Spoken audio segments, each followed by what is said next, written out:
Hello, in this tutorial I'll show you how to change start or end of your period on Flo app.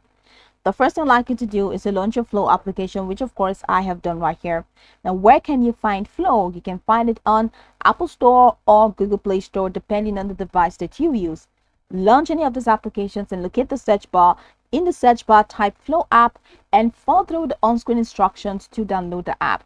After downloading the application successfully, it's going to take you right into the sign-in window. We're going to be asked to either create a new account or to log in using an existing account. Now, whichever one you choose, once you sign in successfully, it's going to take you right into this fantastic homepage where you can now explore a lot of features to have an exciting time in the Flo app. So now that we're here, let's quickly hop into today's task, and that is how to change start or end of your period on Flo app. As you can see, I've already logged in my period from the home page. So if I want to change it, here's what I'm going to do. So from this home page, go ahead and click on edit period date. And once you click on edit period date, it takes you over here. Now, period is supposed to start on the 31st, so I can just click that out. So if I click it, you see that it has automatically given me 5 days.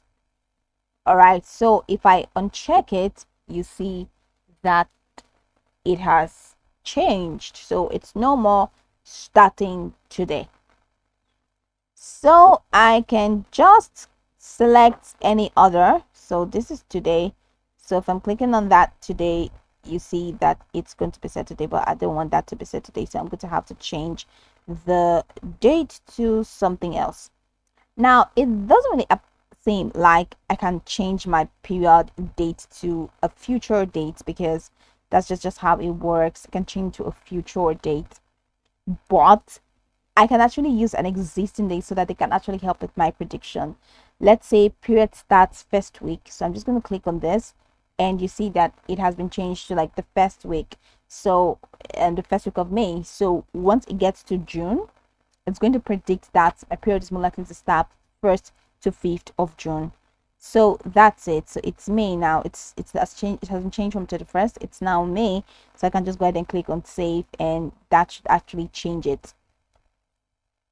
So that's pretty much the process. All right, so this is prediction update, so late for 1 day. That's what it is. So that is how you can change your start or end of your period date on Flo app. Now I can go over the tutorial from top to bottom to get acquainted with the steps, and of course, once you're done, you'll be good to go. I hope this tutorial marvelously helped you search.